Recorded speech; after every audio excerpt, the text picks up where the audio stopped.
Hey boys and girls, Chappie here from Total Trap by Hire. I'm just doing some prep work on Bonnie. Bonnie's actually going to be used or hired to compete, which is awesome. It's our first hire for competition. But I've found a little bit of damage on one of the brake lines. So the front brake line, so we're going to change that out for a new braided brake line.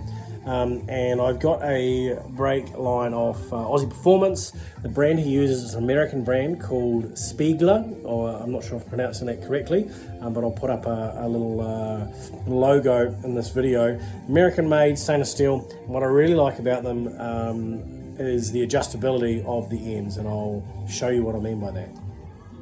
So I've drained all the fluid out of the master cylinder and attached it very loosely, as you can see, and I've got the brake line hanging off the new brake line off the master cylinder. It's pretty much impossible to know if the brake line is going to line up until you mount everything. So calipers loosely mounted, and what we can see here is the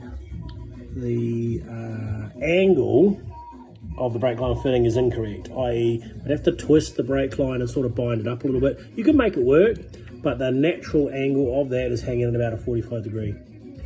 What I've actually done, particularly on this one, is marked a couple of the spots, and what I'm going to do is rotate that end using the Spiegler adjustability sort of setup.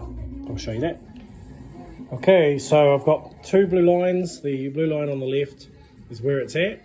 The blue line on the right is where I want the whole unit to rotate. So I'm going to move the blue line from the right to meet up with on the top, to meet up with the bottom blue line on the left. That'll rotate that end about 45-ish, maybe 35 degrees, and try and line up with that caliper, and I'll show you how we do that. So the kits come with this clamp system, which is a two-piece plastic, which basically clamps around one end, and then you end up with a turner, which is a nylon stick that can go in here. And so what you can do is twist the end,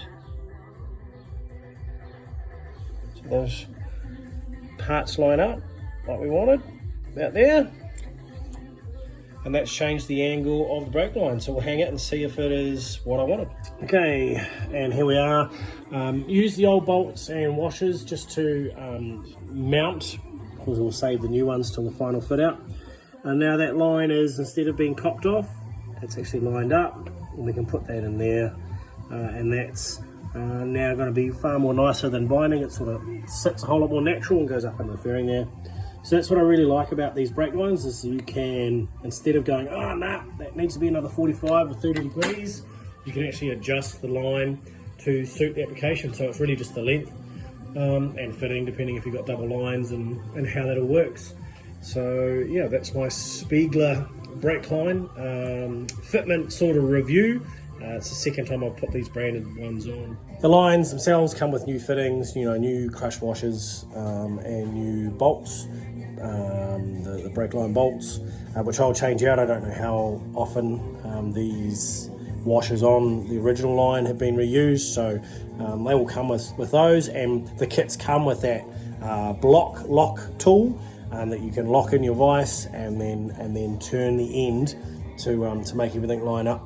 They look like a really nice professionally made line, and there's some really good protection that's been put over the line that I've got for Bonnie, which is right in the area where the other one has picked up some damage. So they've obviously thought about that, or experienced where lines are getting kinked or nicked on subframes and things like that. So yeah, if you need a set of new braided brake lines, go hit up Aussie Performance, and I thoroughly recommend the Spiegler ones. Thanks.